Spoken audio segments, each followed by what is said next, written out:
Hello, friends.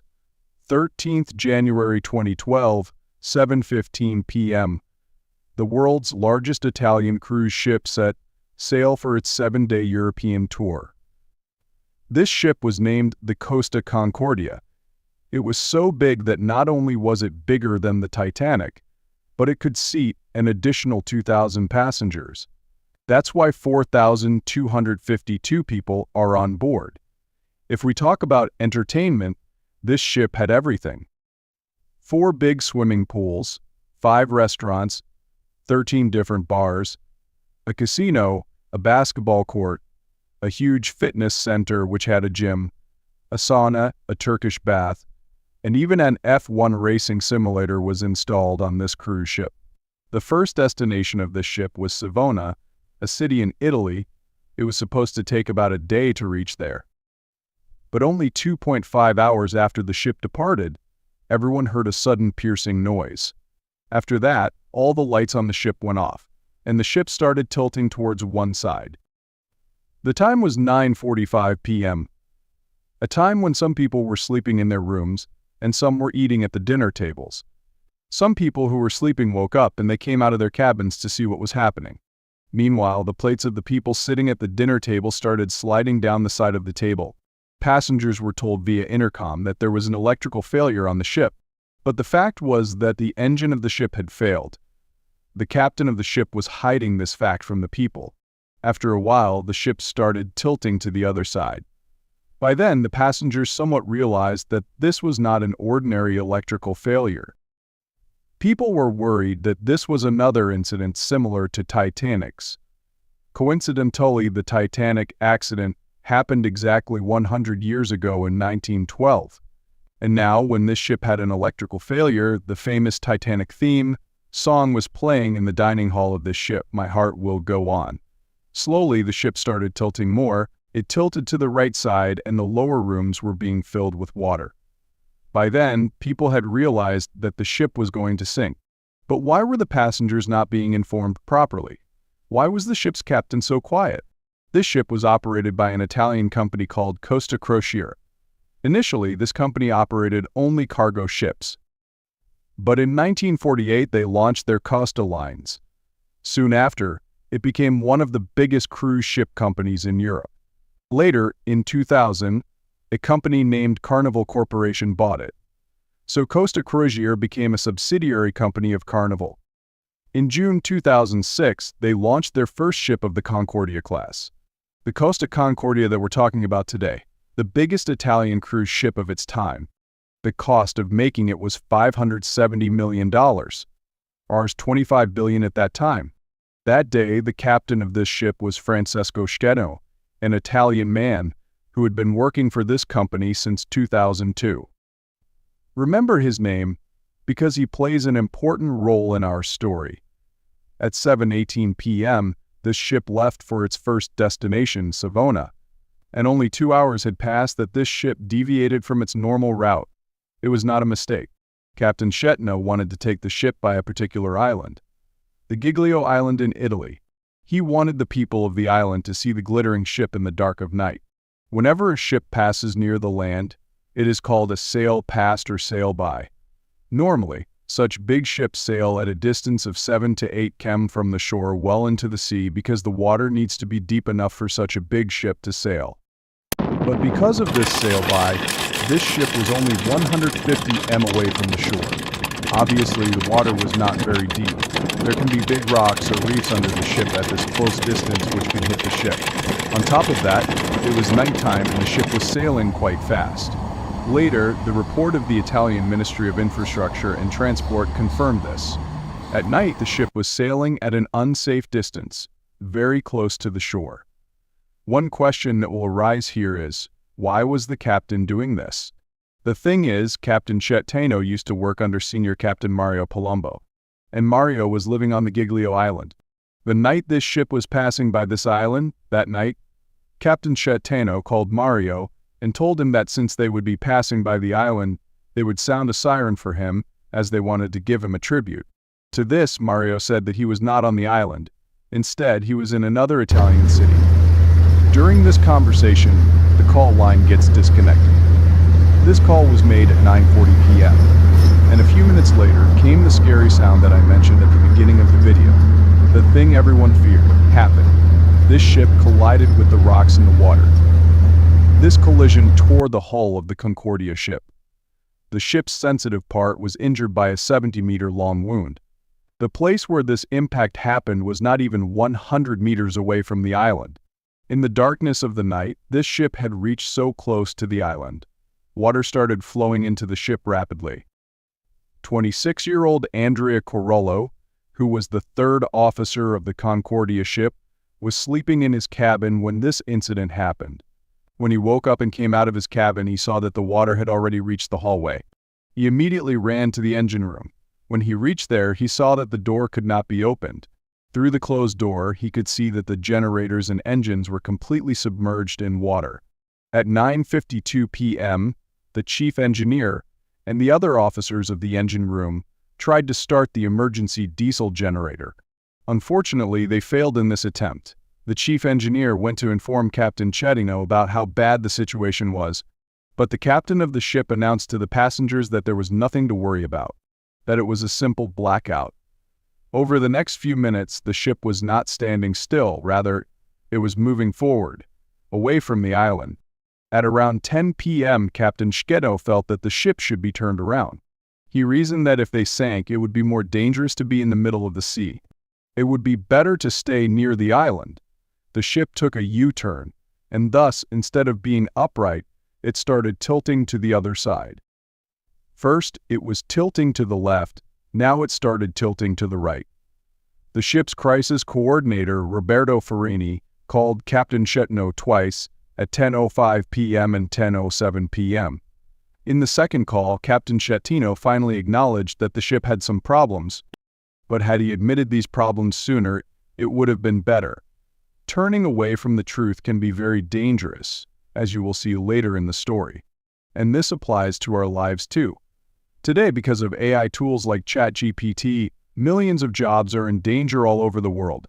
The latest studies show that ChatGPT can give innovative ideas in a faster and better way than MBA students. It can easily pass law exams and business school exams. After hearing such news, you can either turn away from the truth or accept the reality. Soon, those who will not be able to use these AI tools in their jobs and businesses will lag behind. And those who will use them from now will get a huge advantage. I use ChatGPT daily, and it has given me a huge boost in my productivity and efficiency. To help you take advantage of it from now on, I have made a 4.5-hour-long Master ChatGPT course entirely in Hindi. In this course, I have given practical and actionable advice on how you can use ChatGPT in your job, in your studies, and in your business to take your productivity and efficiency to the next level. Thousands of people have already taken this course, and you can see their reviews here on the screen. This is truly life-changing. If you haven't joined the course yet, then there is a special discount for the first 400 people, 40% off. If you use coupon code CON40, you can find the link to the course in the description below, or you can scan this QR code as well. Now, if we get back to our topic, Captain Schettino did admit his mistake, but follows it with another act of stupidity. He tried to cover up his mistakes. He claimed that the blackout caused the accident. He reverses the timeline. In reality, the accident caused the blackout. In the meanwhile, some distressed passengers tried to call the local police. At 10:12 p.m., the Italian Coast Guard called the ship's captain, asking him what was happening on the ship, and informing him that passengers of the ship were contacting them. On the other hand, the captain said that nothing devastating had happened, they simply had a blackout. He told them not to worry. When this was said, half an hour had already passed since the collision. 10 more minutes pass and Captain Schettino finally changed his stance. After all, how long could he suppress the truth with lies? At 10:22 p.m., Schettino told the radio operator to call and inform the Coast Guard that there had been a collision on the left side of the ship and that Concordia needed the help of tugboats, and that life jackets were handed out to the passengers and everyone was safe. Each minute was important here because the ship was gradually tilting more and more. Finally, at 10:33 a.m., a general emergency alarm was raised, and the passengers were told to gather in the emergency assembly areas and wait for further instructions. At 10:48 p.m., the ship was tilted 30 deg. More than an hour had passed since the accident. At 10:54 p.m., finally, Captain Schettino gave orders to abandon the ship. Think about it, friends. More than 4,200 people were stuck on this ship, and this ship was tilted by 30 deg. Many of the lower cabins were submerged in the water, and things were strewn about in the upper decks. Nothing was in its place. In this situation, the captain had made only one reasonable decision: to take a U-turn. Now, based on this one good decision, the lying, egoistic captain was trying to garner support and wanted people to see him as a hero because of this decision. Undoubtedly, this decision was needed, but the rest of his decisions were unreasonable and entirely wrong decisions. On top of that, he was piling up his lies and misguiding passengers on this sinking ship. Later on, our captain did something after which he was thoroughly criticized by the people. As soon as he gave the order to abandon the ship, there was a huge commotion in Concordia. Some people had already fled using lifeboats before this announcement. Some of the others were confident that they could swim, so they jumped into the water. They swam to the island nearby.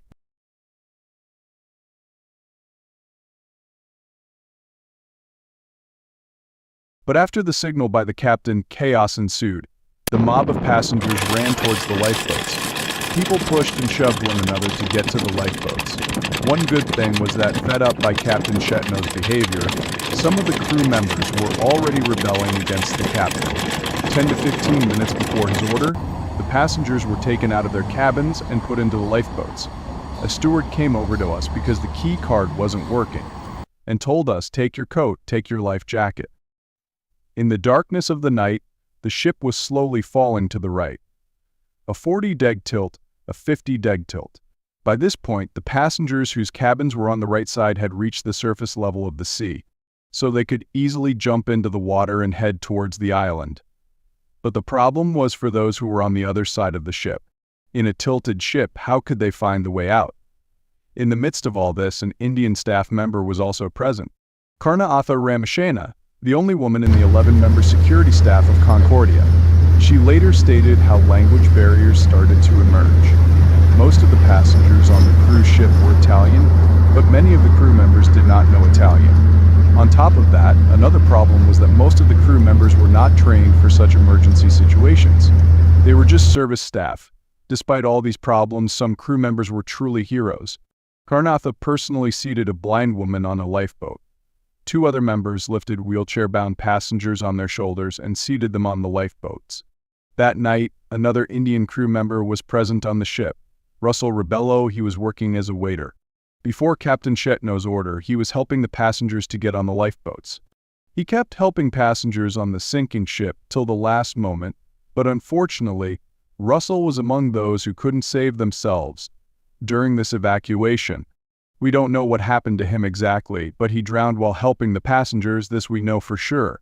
Indian waiter Russell Rebello is said to have died after giving up his own life jacket to save one passenger and helping others into lifeboats. On the other hand, there were people like Captain Schettino who, instead of helping the passengers, abandoned the ship at the earliest and went towards the island. Italian cruise ship captain apparently ran for lifeboat and got off the wreck, while his crew and passengers were still on board fighting for their lives. Yup, you heard that right.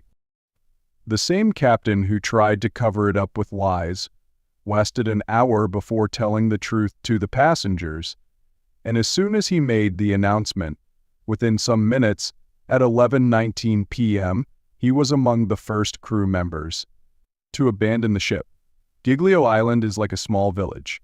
Not many people live there. This island has a population of only 700 people. But that night when the incident happened, some people came out of their homes to see what was happening. As soon as the deputy mayor of this island, Mario Pellegrini, came to know that a ship was sinking, despite being a civilian, he went to the ship to help the people.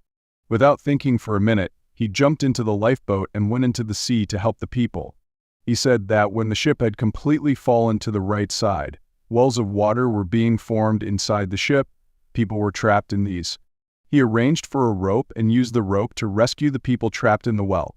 In this early stage of evacuation, around 2,500 to 3,300 people had safely reached the island. At 11:38 p.m., around 400 people were still trapped in the ship. The Italian Coast Guard helicopters and fire and rescue services boats had also arrived to help people. They saved a few hundred people from underwater, but they didn't know how many more people were still trapped in the ship. At 12:42 a.m., the Coast Guard commander, Captain Gregorio De Falco, called Captain Schettino. We have the actual recording of this call. Listen. In his anger, he told Schettino directly that as the captain, he should go back on the ship. He ordered Schettino to go back and find out about the passengers still on board. He told Schettino that he shouldn't have left his passengers and ran away. Schettino started making excuses and saying that he couldn't go back. Despite all of this, Captain Schettino did not go back. This is why people started calling him Captain Coward later. On one hand, some brave crew members and the Italian Coast Guard team kept helping people all night. Schettino sat at a safe distance and watched it play out. When the sun rose the next morning, and the ship could be seen properly, people realized the magnitude of the incident. Look at these photos taken in the morning. Exactly where this collision happened, you can see that part too. The sheer size of the collision. Most of the people had been rescued by morning. 3 people had been confirmed D3 but some people were still trapped in the ship. Meanwhile, the residents of Giglio had found out about this incident, and many locals went to help. 700 people were living on the island, but there were 4,000 people on the ship. The residents opened their homes to provide shelter to the passengers. Elizabeth Nani, who worked in Giglio Tourist Information, reported that all the survivors were in shock. Some people were suffering from hypothermia because the water was very cold, but everyone was desperate and was trying to locate their family members and friends. Schools, churches, and canteens on this island were opened so that the survivors could get a roof over their heads. They were also given blankets and dry clothes, but on the other hand, the rescue operation was still going on. It would last for the next 2-2.5 weeks. The Italian Navy, Coast Guard, Fire and Rescue Service, everyone had to get involved. Rescue divers were also needed because the people who were still trapped were not able to open the cabin doors. The water pressure on the other side was so high that they remained trapped inside the cabin. On 14th January, a South Korean couple was rescued who were trapped inside their cabin like this. Most of the people who were K wailed in this incident because of this. Trapped inside their cabin, they drowned. Had they been informed on time, their lives could also have been saved. A total of 32 people died in this accident. The next problem was to remove fuel from the sunken ship and to rescue the ship so that it would not remain lying there. When the engineers analyzed the ship, it was declared a constructive total loss. This meant that there was no chance of saving it. This ship could not be used again. The only option was to disassemble it and sell it scrap metal. First of all, the ship contained around 1.9 million liters of fuel. It was a fully loaded ship. It had just started sailing. That's why the fuel tank was full. To extract fuel, an oil barrier was built around the ship. On 12 February 2012, the oil removal process began. Since it was wintertime, another problem was that a lot of fuel was in a semi-solid state, so it was necessary to reheat it before extracting it. After heating it, another tanker ship was used and all the oil was transferred from one vessel to the other with a pump. This process lasted more than a month. This process continued till 24th March. Now, the next thing was to set the ship upright, and to relocate it was an engineering project. A steel structure was built in the water so that the ship could be raised once again. Work on this started a year later, in April 2013. After this, huge boxes were placed on the upper side of the ship. Water was filled in these boxes to make them heavier. Ropes and cables were then used to pull these boxes as weights. These watertight boxes are called caissons. 15 such caissons were installed in total. On 16 September 2013, the actual process of straightening the Concordia began. It took 19 hours to do this. You can see how this was done. By using pulling machines, steel structures, and caissons, the next step was to make the ship float on water. For this, more boxes were used. Caissons were installed on the other side, as well after that water was drained out from the caissons, which caused the caissons to float. And as the caissons started floating, the entire ship started floating with them. A sound usually used to warn led out to shout success. 500 divers, technicians, engineers, and biologists were involved in this process. 19 months had passed since the accident, and the cost of rescuing this ship alone was $799 million. To take this ship to the port, another ship was used to tow it. This was done in July 2014. Till then, the total cost of this operation had reached $1.2 billion. But the company still had more such expenses to bear. It took a lot of effort and money to scrap metal from this broken ship. More than 350 people worked on this, and this process ended in July 2017. But after rescuing people, a steady stream of legal cases had begun. Finally, this company returned the price of each surviving passenger's ticket and paid an additional €11,000 as compensation. This is around $1 million per passenger. Apart from this, the families of the deceased passengers were paid an undisclosed amount. The total cost of this disaster for this company was $2 billion. But you must be wondering what happened to the captain of the ship. The guy who was the sole reason behind this incident lied to his passengers and didn't give them timely information, and when the ship started sinking, he abandoned the ship first and ran away. Even after the incident, Captain Schettino's habit of lying didn't go away. When the case was being tried in court, he told the court that when the ship was at an angle of 60°-70°, his foot slipped, and he fell into a lifeboat. And he, apparently, fell in a peculiar way that he was shipped off. Obviously, no one found this argument believable. The judge did not believe this at all. In 2017, Captain Schettino was charged with manslaughter, and he was sentenced to 16 years in jail. Moving forward, some more interesting facts about Schettino were revealed. Mario Palumbo, whom I had talked about at the beginning of the video, who was the senior captain in 2003, Schettino worked under him. Palumbo revealed that Schettino had always been a liar. He said that in many cases, instead of admitting his mistakes, Schettino preferred to lie. That night, it was a matter of chance that there was another ship's captain was on board the Concordia, Roberto Boscio. He was the captain of the Costa Serena, but that night he was on Concordia. But unlike Schettino, he didn't flee the ship. He kept helping people till the end. And in fact, even before Schettino's official announcement, he had already started evacuating the people. Later, he said, only a disgraceful man would have left all those passengers on board. It was the most horrible experience of my life, a tragedy, a heartache that I will always carry with me forever. I don't call me a hero. I just did my duty, a captain's duty. Actually, this should be the duty of all humans. Along with the captain, 5 people were arrested, especially the high-ranking officers on the ship that night.